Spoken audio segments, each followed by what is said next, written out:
സുഹൃത്തുക്കളെ, എല്ലാവർക്കും നമസ്കാരം. സയൻസ് പീപ്പിളിൻ്റെ ഇന്നത്തെ പ്രോഗ്രാമിലേക്ക് എല്ലാവർക്കും സ്വാഗതം. ആവാസ വ്യവസ്ഥയുടെ അഥവാ പരിസ്ഥിതി സേവനങ്ങളുടെ മൂല്യനിർണ്ണയം എന്ന വിഷയമാണ് ഇന്ന് നമ്മൾ ചർച്ച ചെയ്യുന്നത്. ഈ വിഷയം സംസാരിക്കാൻ എത്തിയിരിക്കുന്നത് കേരള കാർഷിക സർവകലാശാലയിലെ ഗവേഷണ വിദ്യാർത്ഥിയായ സജിത സിറിലാണ്. ഇന്നത്തെ പ്രോഗ്രാം നിയന്ത്രിക്കുന്നത്, ഇന്റർവ്യൂ നടത്തുന്നത് അനൂപ് അരിത്തോട്ടമാണ്. Anoop has more than 16 years of experience in various fields. He is a professional. He has experience in corporate affairs, government liaison, relationship management, policy advocacy, technical content writing, and project management in life science research.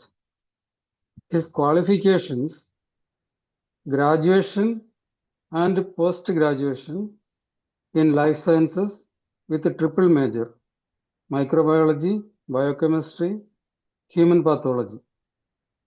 Graduation from Calicut University and post-graduation from Sri Ramachandra University in Chennai.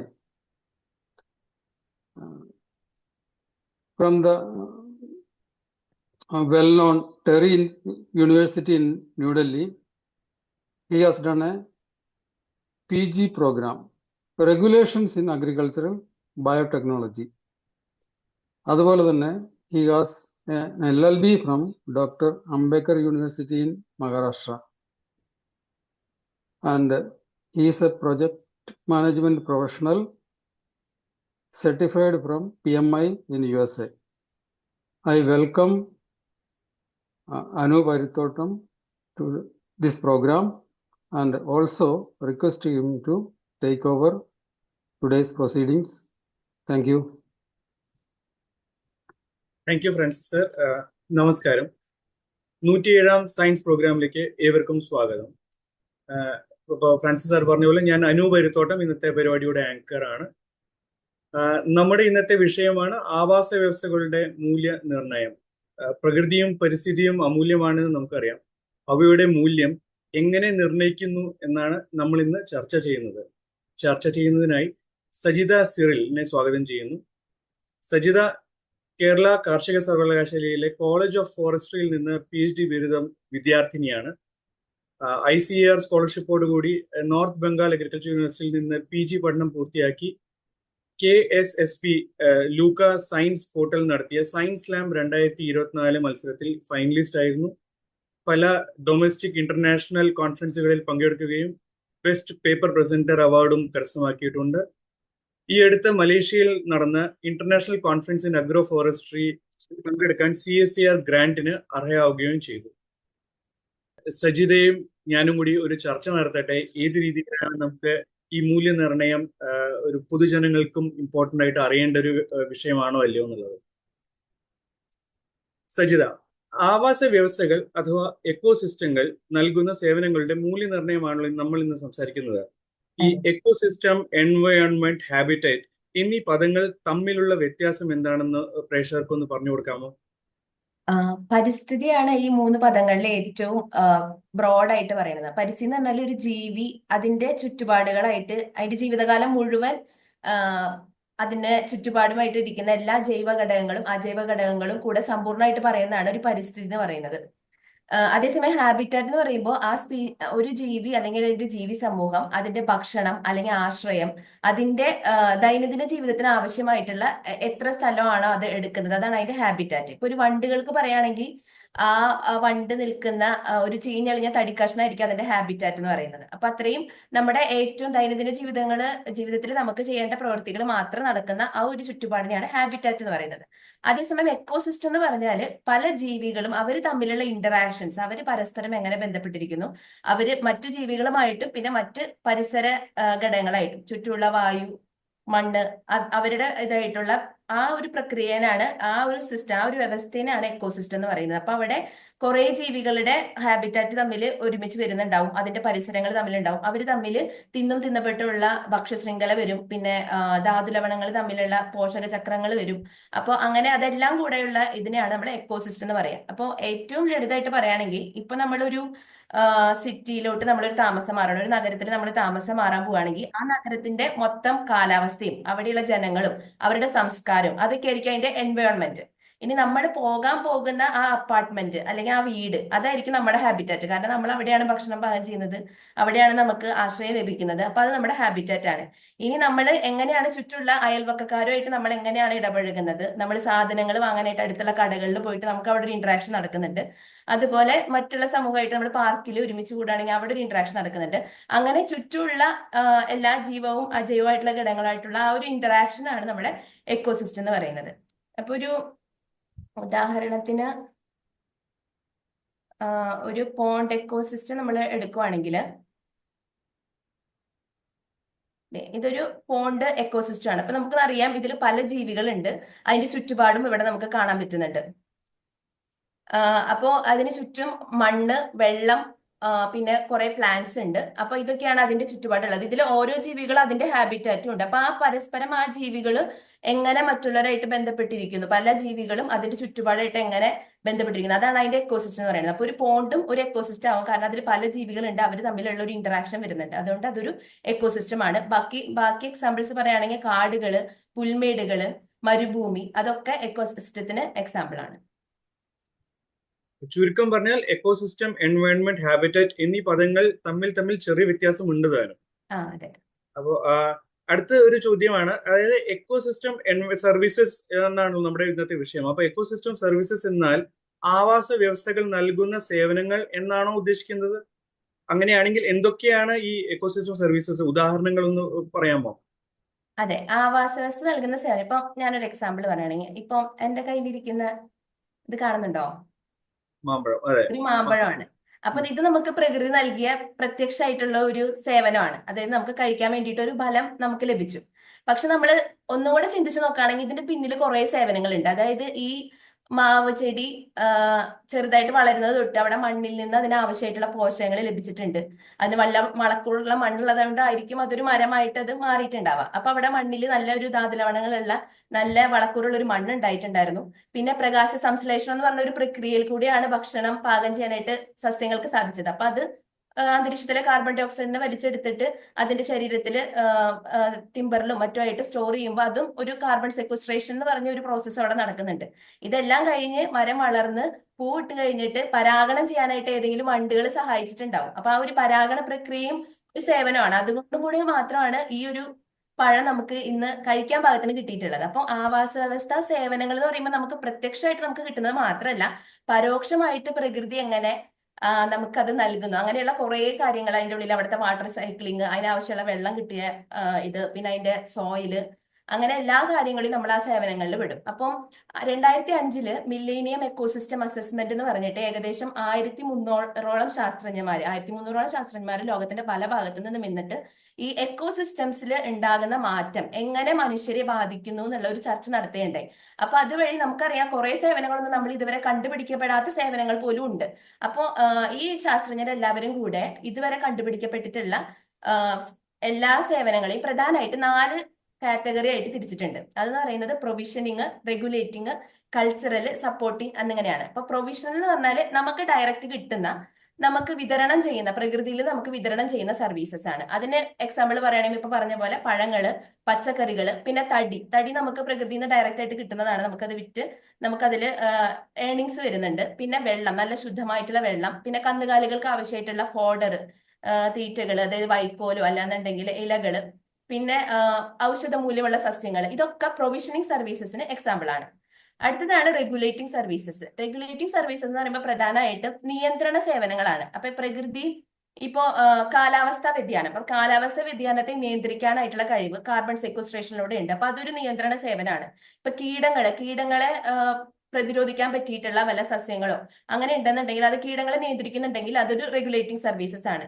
അതുപോലെ ഭൂഗർഭജലത്തിന്റെ അളവ് കൂട്ടുക, മണ്ണൊലിപ്പ് തടയുക, അതുപോലെ കൊടുങ്കാറ്റിൽ നിന്ന് സംരക്ഷണം നൽകുക, അതൊക്കെ റെഗുലേറ്റിംഗ് സർവീസസിന് ഉദാഹരണങ്ങളാണ്. അടുത്താണ് കൾച്ചറൽ സർവീസസ്. കൾച്ചറൽ സർവീസ് എന്ന് പറഞ്ഞാല് ഇപ്പൊ നമ്മൾ നല്ല ഭംഗിയുള്ള ഒരു സീനറി കാണുവാണ്, നല്ലൊരു വെള്ളച്ചാട്ടം, കുറെ പച്ചപ്പ്. അപ്പൊ അത് കാണുമ്പോൾ നമുക്കൊരു സന്തോഷം വരും നമ്മുടെ മനസ്സിൽ. അപ്പൊ അത് ഒരു കൾച്ചറൽ സർവീസ് ആണ്. ആ ഒരു എസ്തെറ്റിക് ബ്യൂട്ടി കാണുമ്പോൾ നമുക്ക് ഉണ്ടാവുന്ന ആ ഒരു സന്തോഷം, അതൊരു കൾച്ചറൽ സർവീസ് ആണ്. അതുപോലെ നമ്മൾ ബീച്ചിലൊക്കെ കളിക്കാൻ പോകും കൂട്ടുകാരൊക്കെ ആയിട്ട്. അപ്പൊ അതൊരു സൗഹൃദം, നമ്മള് സോഷ്യൽ ആയിട്ടുള്ള ഒരു ബീങ്സ് ആണെന്നുള്ള ആ ഒരു സോഷ്യൽ ബിഹേവിയർ ഡെവലപ്പ് ചെയ്യുന്നുണ്ട്. അപ്പൊ അതൊരു കൾച്ചറൽ സർവീസ് ആണ്. അതുപോലെ അത് റിലീജിയസ് ആയിട്ടുള്ള പർപ്പസസ്, ഇപ്പൊ ആൽമരം പറയുകയാണെങ്കിൽ അതിനൊരു റിലീജിയസ് വാല്യൂ ഉണ്ട്, കാവുകള് അതിനൊരു റിലീജിയസ് വാല്യൂ ഉണ്ട്, അതൊക്കെ കൾച്ചറൽ സർവീസസിലാണ് വരുന്നത്. പിന്നെ സപ്പോർട്ടിംഗ് സർവീസസ്. സപ്പോർട്ടിംഗ് സർവീസ് എന്ന് പറഞ്ഞാൽ പേര് സൂചിപ്പിക്കുന്ന പോലെ മറ്റ് സർവീസുകളെ സപ്പോർട്ട് ചെയ്യുന്ന സർവീസസ് ആണ് സപ്പോർട്ടിംഗ് സർവീസസ്. അതിൽ വരുന്നതാണ് ഈ പ്രകാശ സംശ്ലേഷണം. അത് പ്രകാശ സംശ്ലേഷണം ഉള്ളതുകൊണ്ടാണ് നമുക്ക് കുറെ പ്രൊവിഷനിങ് സർവീസസ് ലഭിക്കുന്നത്. അതുപോലെ തന്നെ ന്യൂട്രിയൻ സൈക്ലിംഗ്, നമ്മുടെ മണ്ണിന്റെ ഉള്ളിൽ എല്ലാ സൈക്കിളും, വാട്ടർ സൈക്ലിംഗ്, ന്യൂട്രിയൻ സൈക്ലിംഗ് എന്ന് പറഞ്ഞിട്ടുള്ള ബേസിക് ആയിട്ടുള്ള സൈക്കിൾ പ്രോസസ്സുകൾ. അതുപോലെ തന്നെ മണ്ണ് ഉണ്ടാകുന്നത്, പാറ പൊടിഞ്ഞ് മണ്ണ് ഉണ്ടാകുന്ന പ്രവർത്തനം, അതൊക്കെ സപ്പോർട്ടിംഗ് സർവീസസ് ആണ്. അപ്പൊ അത് മറ്റൊരു സർവീസസിന് കാരണമാവുന്നതുകൊണ്ടാണ് അതിന് സപ്പോർട്ടിംഗ് സർവീസസ് എന്ന് പറയുന്നത്. അപ്പൊ ഇതാണ് പ്രധാനമായിട്ട് മൊത്തം നമ്മുടെ ആവാസ വ്യവസ്ഥാ സേവനങ്ങളെ 4ആയിട്ട് കാറ്റഗറൈസ് ചെയ്തിട്ടുള്ളത്. ഓക്കെ. ഇപ്പൊ പറഞ്ഞ പോലെ പ്രൊവിഷണൽ, റെഗുലേറ്ററി, കൾച്ചറൽ, സപ്പോർട്ടിംഗ് എന്നീ 4 സർവീസുകളാണ് ഇപ്പൊ പറഞ്ഞത്, എക്കോസിസ്റ്റം സർവീസുകൾ എന്ന് പറയുമ്പോൾ. ഇവർ തമ്മിൽ എന്തെങ്കിലും ഡിപ്പെൻഡൻസി ഉണ്ടോ? ഇന്റർ ഡിപ്പെൻഡന്റ് ആണോ അതോ ഇൻഡിപെൻഡന്റ് ആണോ? നമ്മൾ പറയുന്ന പോലെ തന്നെ ഇക്കോസിസ്റ്റം എന്ന് പറഞ്ഞാൽ ഭയങ്കര സങ്കീർണമാണ്. അപ്പൊ ഇതിലെ എക്കോസിസ്റ്റം സർവീസുകളും ഭയങ്കര സങ്കീർണമായിട്ട് പരസ്പരം ബന്ധപ്പെട്ട് കിടക്കുന്നതാണ്. ഒറ്റയ്ക്ക് ഒരു എക്കോസിസ്റ്റം സർവീസ് മാത്രമായിട്ട് ലഭിക്കാന്നുള്ളതില്ല. അപ്പൊ നമ്മൾ എങ്ങനെയൊക്കെ ബന്ധപ്പെട്ടിരുന്ന് നോക്കുകയാണെങ്കിൽ ചിലപ്പോൾ ഒരു സർവീസ് കൂടുമ്പോൾ അതിന്റെ ഫലമായിട്ട് വേറൊരു സർവീസിന്റെ അളവിലും കൂടുതലാവാം. കാരണം ഉദാഹരണം പറയുകയാണെങ്കിൽ ഇപ്പം ചപ്പുചവറുകളൊക്കെ ചീഞ്ഞളിഞ്ഞ് ജൈവാംശമായിട്ട് മണ്ണിൽ ചേർന്നിട്ട് മണ്ണിന്റെ വളക്കൂറ് വർദ്ധിക്കുന്നുണ്ട്. അപ്പൊ ആ വളക്കൂറ് കൂടുമ്പോൾ അവിടെ പ്രൊഡക്ഷനും കൂടുന്നുണ്ട്, കൂടുതൽ വിളവ് നമുക്ക് ലഭിക്കുന്നുണ്ട്. അപ്പോൾ ഇവിടെ മണ്ണിന്റെ ഫലഭൂയിഷ്ഠത വർദ്ധിപ്പിക്കുക എന്നുള്ള ഒരു സർവീസ് നമുക്ക് പ്രൊവിഷനിങ് സർവീസ് ആയിട്ടുള്ള നമ്മുടെ വിളവ് കൂടുതലായിട്ട് ലഭിക്കുന്നുണ്ട്. അപ്പൊ അതൊരു ഇന്ററാക്ഷൻ ആണ്, ഒന്ന് കൂടുമ്പോൾ മറ്റൊന്ന് കൂടുക എന്നുള്ളത്. അടുത്തതാണ് ട്രേഡ് ഓഫ്. അതായത് ഇപ്പൊ നമ്മളൊരു കാട് വല്ലതും ഫുള്ള് വെട്ടിത്തെളിച്ച് ഒരു കൃഷി തുടങ്ങുവാണ്. അപ്പൊ കൃഷി തുടങ്ങുമ്പോൾ നമുക്ക് എന്തായാലും വിളവ് കൂടും, ആ കൃഷി മൂലം ഉണ്ടാവുന്ന പ്രൊവിഷനിങ് സർവീസ് നല്ലപോലെ കൂടും. അതേസമയം അവിടെ കാടുണ്ടായാൽ ഉണ്ടായേക്കാവുന്ന ജൈവ വൈവിധ്യം, എത്ര കാർബൺ അവിടെ സംഭരിക്കും, അപ്പൊ അതിനൊക്കെ കുറവ് വരും. അപ്പൊ ഒരെണ്ണം കൂടുമ്പോൾ മറ്റേത് കുറയാനും സാധ്യതയുണ്ട്. പിന്നെ പറയുന്നത് സിനർജറ്റിക് റിലേഷൻഷിപ്പ്, അതായത് ഒന്നോ രണ്ടോ സർവീസുകൾ ഒരുമിച്ച് കൂടി വേറൊരു സർവീസസിന് കാരണമാവാം. ഇപ്പം നല്ല ജൈവ വൈവിധ്യമുള്ള സ്ഥലം, അപ്പൊ അവിടെ കുറെ പോളിനേറ്റേഴ്സ് ഉണ്ട്, കുറെ പരാഗണം ചെയ്യാനായിട്ട് കുറെ വണ്ടുകളും ഇതൊക്കെ ഉണ്ട്. അപ്പൊ അങ്ങനെയാണെന്നുണ്ടെങ്കിൽ അവിടുത്തെ പ്രൊഡക്ടിവിറ്റി എന്തായാലും കൂടും, അവിടെ കൂടുതൽ വിളവ് ലഭിക്കും. അപ്പം ഇവിടെ 2 സർവീസുകൾ, അതായത് പരാഗണം എന്നുള്ളതും ജൈവ വൈവിധ്യം എന്നുള്ളതും കൂടുതലായിട്ട് നമുക്ക് പ്രൊവിഷനിങ് സർവീസസ് ആയിട്ടുള്ള വിളവ് കൂട്ടാനായിട്ട് സഹായിക്കുന്നുണ്ട്. അപ്പൊ അവർ തമ്മിൽ മ്യൂച്വൽ ആയിട്ട് സിനർജറ്റിക് ആയിട്ടും വർക്ക് ചെയ്യുന്നുണ്ട്. അതുപോലെ ചില സർവീസ് കിട്ടണമെന്നുണ്ടെങ്കിൽ അത് മറ്റുള്ളവരെ ഡിപ്പെൻഡന്റ് ആണ്. ഇപ്പം നല്ല വെള്ളം അരിക്കാൻ അല്ലെങ്കിൽ ഭൂഗർഭജലത്തിന്റെ അളവ് കൂട്ടാൻ വേണ്ടിയിട്ട് അത് അതിനെ ഡിപ്പെൻഡ് ചെയ്യുന്ന വെച്ചാൽ അതിന്റെ മുകളിലുള്ള മണ്ണിനെ ഡിപ്പെൻഡ് ചെയ്യും. മണ്ണ് നല്ല പോറസ് ആണോ, ഉള്ളിലോട്ട് ഊർന്നിറങ്ങാൻ പറ്റുന്ന വെജിറ്റേഷൻ ഉണ്ടോ, അവിടെ നല്ല പ്ലാന്റ്സ്, നല്ല ആഴത്തിൽ വേരൊക്കെ ഉണ്ടെന്നുണ്ടെങ്കിൽ അത് വെള്ളത്തിനെ പെട്ടെന്ന് താഴോട്ട് ഊർന്നിറങ്ങാനായിട്ട് സഹായിക്കും. അപ്പൊ അത് വേറൊരു ഘടകങ്ങളെ സ്വാധീനിക്കുന്നുണ്ട്. അപ്പൊ ഭൂഗർഭജലം കൂട്ടാന്ന് പറയുമ്പോൾ അവിടുത്തെ മണ്ണ്, അവിടെ എങ്ങനെയാണ് അവിടുത്തെ ചെടികളൊക്കെ എങ്ങനെയാണ് അവിടെ വിന്യസിച്ചിരിക്കുന്നത്, അതൊക്കെയാണ് അതിനെ ഡിപ്പെൻഡ് ചെയ്യുന്നത്. അപ്പൊ അങ്ങനെ ഡിപ്പെൻഡന്റ് ആയിട്ടുള്ള റിലേഷനും ഉണ്ട് സർവീസുകൾ തമ്മിൽ. പിന്നെ ചില സർവീസുകൾ നമുക്ക് പെട്ടെന്ന് കാണാൻ പറ്റും. അതായത് ഇപ്പം കണ്ടൽക്കാടുകൾ ഉണ്ട്, അപ്പൊ ഒരു നല്ല കൊടുങ്കാറ്റ് വീശി, അപ്പൊ അതിന്റെ എഫക്റ്റ് ആ ഭാഗത്ത് കുറവാണെന്ന് നമുക്ക് പെട്ടെന്ന് കണ്ടാൽ മനസ്സിലാവും. പക്ഷെ വേറെ ചില സർവീസുകൾ കുറെ കാലം എടുക്കും. അതായത് ഇപ്പൊ നമ്മളൊരു വിത്ത് നട്ടു, ഇനി ഭാവിയിൽ അത് എത്ര വലിയ മരമായിട്ട് എത്ര കാർബൺ സംഭരിക്കുന്നു നമുക്ക് ഇപ്പോഴേ പറയാൻ പറ്റില്ല, അതിന് കുറെ കാത്തിരിക്കേണ്ടി വരും. അപ്പൊ ചില സർവീസുകൾ അറിയാനായിട്ട് കുറെ കാലം കാത്തിരിക്കേണ്ടി വരും. അതുപോലെ ഒരു സ്ഥലത്ത് നടക്കുന്ന സർവീസ് ചിലപ്പോ സർവീസിന്റെ ചലഞ്ച്, എന്തെങ്കിലും സർവീസിന് എന്തെങ്കിലും പറ്റിക്കഴിഞ്ഞാൽ ചിലപ്പോൾ വേറെ സ്ഥലത്തായിരിക്കും അതിന്റെ എഫക്റ്റ് വരാം. ഇപ്പം ഒരു മലയുടെ മുകളിൽ നമ്മൾ മരങ്ങൾ വെട്ടിക്കളഞ്ഞു, അപ്പൊ ആ മരത്തിന്റെ അവിടെ മരത്തിന്റെ മലയുടെ മുകളിൽ മരങ്ങൾ വെട്ടിക്കളഞ്ഞതിന്റെ എഫക്റ്റ് ചിലപ്പോ ആ മലയോര പ്രദേശങ്ങളിൽ താഴ്ഭാഗത്തുള്ള വെള്ളത്തിന്റെ ക്വാളിറ്റിയിലായിരിക്കും ചിലപ്പോൾ അതിന്റെ എഫക്റ്റ് വരിക. അപ്പൊ വേറൊരു സ്ഥലത്ത് നടന്ന സർവീസിൽ ഉണ്ടായ കോട്ടം മറ്റൊരു വേറെ ഏതെങ്കിലും സ്പെഷ്യൽ സ്ഥലത്തായിരിക്കും അതിന്റെ എഫക്റ്റ് വരിക. അപ്പൊ ഇങ്ങനെ സർവീസുകൾ തമ്മിൽ പല രീതിയിലും ബന്ധപ്പെട്ടിട്ടുണ്ട്. അവർ തമ്മിൽ പോസിറ്റീവായിട്ടും നെഗറ്റീവായിട്ടും പിന്നെ ഒരു കോംപ്ലക്സ് ആയിട്ടാണ് ഇവർ തമ്മിൽ പ്രവർത്തിക്കുന്നത്. ഇതൊരു ഒരു കോംപ്ലക്സ് മെക്കാനിസം ആണ് നടക്കുക. ലോങ് ടേം ആണോ, ഷോർട്ട് ടേം ആണോ, ഇമ്മീഡിയറ്റ് ഇമ്പാക്ട് ആണോ നമുക്ക് പറയാൻ പറ്റില്ല. അപ്പൊ ഈ പറഞ്ഞേക്കണ ഇപ്പൊ ഞാൻ പ്രേക്ഷകർക്ക് വേണ്ടി വീണ്ടും പറയുന്നു, പ്രൊവിഷണൽ, റെഗുലേറ്ററി, കൾച്ചറൽ, സപ്പോർട്ടിംഗ് എന്നീ 4 തരത്തിലുള്ള സർവീസുകളാണ്. ഇനി സജിത പറഞ്ഞു തരേണ്ടത് എങ്ങനെയാണ് ഈ എക്കോസിസ്റ്റം സർവീസുകളുടെ വാല്യൂ അഥവാ മൂല്യം നമ്മൾ നിർണ്ണയിക്കുക എങ്ങനെയാണ്? നമുക്കിപ്പോ നമ്മൾ പറയാണ്, നമ്മളിപ്പോ എപ്പോഴും പൈസേനെ വെച്ചിട്ടാണ് നമ്മൾ ഒരു എണ്ണത്തിന്റെ വാല്യൂ പറയാ. നമ്മൾ ഭയങ്കര വിലയുള്ള ഒരു സാധനം എന്ന് പറഞ്ഞാൽ നമുക്കതിന് അത് ഭയങ്കര വിലയുള്ളതാണ്, അതുകൊണ്ട് നമുക്ക് അതിനെ സംരക്ഷിക്കണം, സൂക്ഷിക്കണം, അങ്ങനെ ഒരു ടെൻഡൻസി ഉള്ളവരാണ് ഭൂരിഭാഗം മനുഷ്യരും. അപ്പോൾ അതുകൊണ്ട് തന്നെ പ്രകൃതിയുടെ വാല്യൂവിനെ മോണിറ്റൈസ് ചെയ്യാനുള്ള ഒരു ശ്രമം ഇവിടെ ശാസ്ത്രജ്ഞർ നടത്തിയിട്ടുണ്ട്. അപ്പൊ എത്ര വാല്യൂ ഓരോ സർവീസ്, ഓരോ സേവനങ്ങൾ അവർ തരുന്നതിന് എത്ര വാല്യൂ ഉണ്ടെന്ന് അവർ കണ്ടെത്താനായിട്ട് ശ്രമിച്ചിട്ടുണ്ട്. അപ്പൊ വാല്യൂ എന്ന് പറയുമ്പോൾ സാധാരണ മൂല്യമാണ്. അപ്പം 2 തരത്തിലുണ്ട് പ്രധാനം. നമ്മളൊരു എക്കോസിസ്റ്റം സർവീസ്, ഒരു സേവനത്തിന്റെ വാല്യൂ കണക്കാക്കുമ്പോൾ, അല്ലെങ്കിൽ ഒരു എക്കോസിസ്റ്റത്തിന്റെ വാല്യൂ കണക്കാക്കുമ്പോൾ നമുക്ക് യൂസ് ഉള്ള വാല്യൂ ഉണ്ട്, നോൺ യൂസ് ആയിട്ടുള്ള വാല്യൂ ഉണ്ട്. യൂസ് ഉള്ള വാല്യൂ എന്ന് പറഞ്ഞാൽ അത് നമുക്ക് ഡയറക്റ്റ് ആയിട്ട് നമുക്ക് കിട്ടുന്ന, നമുക്ക് കൺസ്യൂം ചെയ്യാൻ പറ്റുന്ന, നേരത്തെ പറഞ്ഞ പോലെ മരങ്ങള് അത് തടിയായിട്ട് വിൽക്കാൻ പറ്റും, പിന്നെ പഴങ്ങള്, പച്ചക്കറികൾ, അതൊക്കെ കൺസംപ്റ്റീവ് ആണ്. അതേസമയം നോൺ കൺസംപ്റ്റീവ്, നമ്മളിപ്പോ ഒരു ഹൈക്കിന് പോവാണ്, ഒരു ട്രെക്കിങ്ങിന് പോവാണ്, അപ്പൊ നമുക്കൊരു മനസ്സുഖം കിട്ടും, അതൊരു ഡയറക്റ്റ് ബെനിഫിറ്റ് ആണ്, നമുക്ക് കിട്ടുന്നുണ്ട്, എന്തോ ഒരെണ്ണം കിട്ടുന്നുണ്ട്. പക്ഷെ അതൊരു non consumptive type of use value ആണ്. പിന്നെ ഇൻഡയറക്റ്റ് വാല്യൂസ്, നമ്മൾ റെഗുലേറ്റിംഗ് സർവീസസിൽ പറഞ്ഞ പോലെ വെള്ളത്തിന്റെ ക്വാളിറ്റി കൂട്ടാനും കാർബൺ സെക്വസ്റ്റർ ചെയ്യാനും മണ്ണൊലിപ്പ് തടയാനും അങ്ങനെയൊക്കെയുള്ള ഇൻഡയറക്റ്റ് വാല്യൂസ് ഉണ്ട്. പിന്നെ ഓപ്ഷൻ വാല്യൂസ് ആണ് ഉള്ളത്. ഓപ്ഷൻ വാല്യൂ എന്ന് പറഞ്ഞാൽ ഇപ്പൊ അതിന് പ്രത്യേക ഉപയോഗമൊന്നും ഇല്ല, പക്ഷെ ഭാവിയിൽ അതിന് ഉപയോഗം വന്നേക്കാം, അതുകൊണ്ട് നമ്മൾ അതിനെ സംരക്ഷിക്കുന്നു. അതിന് എക്സാമ്പിൾ പറയുകയാണെങ്കിൽ ഇപ്പൊ ഒരു കാട്ടിന്റെ ഉള്ളിൽ ഒരു സസ്യമുണ്ട്, അതിന് ഇപ്പൊ ഒരു ഔഷധ മൂല്യം കണ്ടുപിടിച്ചിട്ടില്ല, പക്ഷെ ഭാവിയിൽ അതിനൊരു ഔഷധ മൂല്യം ഉണ്ടായേക്കാം, അതിനാണ് ഒരു ഓപ്ഷൻ ഉണ്ട്, അതിനൊരു ഓപ്ഷണൽ വാല്യൂ ഉണ്ട്. ആ വാല്യൂ ആണ് നമ്മൾ യൂസ് വാല്യൂയിൽ വരുന്ന അടുത്ത ഒരു തരം.